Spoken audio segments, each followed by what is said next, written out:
Today I'm going to show you how you can set up an art space at your house. We have the art studio at school, but there's an easy way to set up an art space at home too. Some of you might already have an art space, but I want to show you what I'm using right now while I'm at home learning and how you can set up a space too. And for some of the video, you might see me without my glasses because I actually don't need them for close-up things. So it's still me. So this is my workspace that I'm using right now. I have a little furry friend over here to help me out.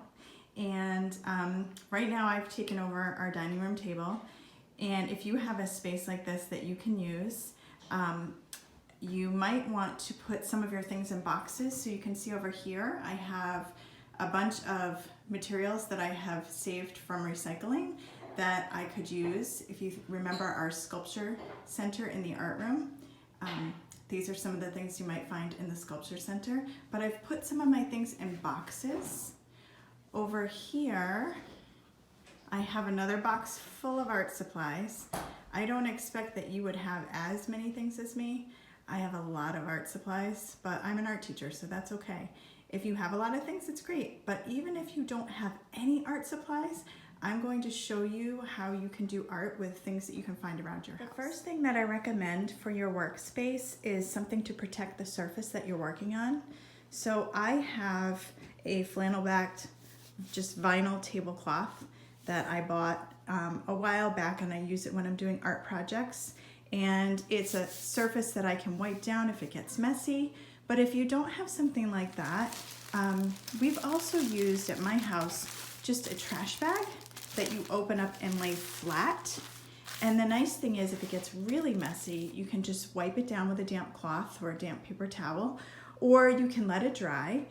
You can fold it up and reuse it multiple times. So really important to keep your workspace protected so that you don't get anything on your table. Here is a setup of some art supplies. Now, I know there are a lot of things here. Remember, I'm an art teacher. I have a lot of art supplies. So I don't expect you to have this much. In fact, even if you only have a pencil or a pen or just some copy paper, anything will work. But I just want to show you some examples of things so that you can get some ideas, because what I want you to do for your very first assignment is just take a picture of an art space that you're setting up for yourself. So let me go over some of the things that are here. I have more traditional materials like markers and glue sticks and colored pencils. I have construction paper, I have drawing paper, but again, you can use printer paper. You can recycle newspaper and other things to actually draw and paint on. I also have things, and I'm going to show you how to use these things. I'll make some more videos for you, but things like cosmetic sponges and old toothbrushes, bubble wrap we'll be able to use, things like catalogs that I'm going to use some of the pictures, even some of these mailers like junk mail we'll be able to use, and envelopes. So I could use this for artwork to draw on. I could use this as a ruler if I need a straight edge. I'm going to show you all kinds of things. This is from a pizza and it was relatively clean, so I kept that.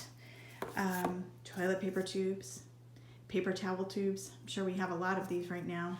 Paper plates. I know a lot of you love to weave, and I'm going to show you how to weave on things like cereal boxes and all kinds of materials like that too.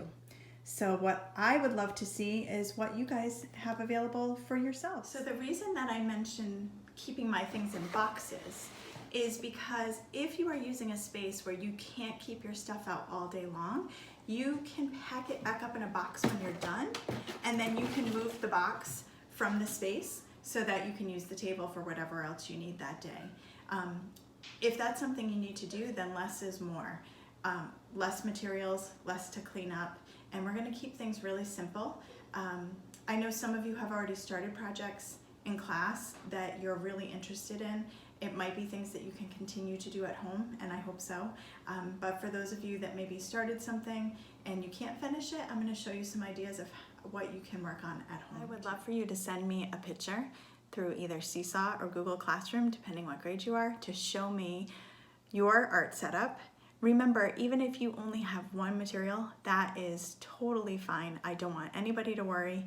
We're all going to make art. We're all going to make amazing things. As the weather gets nicer, I'm going to show you how you can make some art outside. I'm going to show you artists who use things like rocks and trees and all kinds of things from nature to make their artwork. So we're all going to have a lot of fun. I miss you all very much, and I hope that you're all doing well. See you soon. Bye.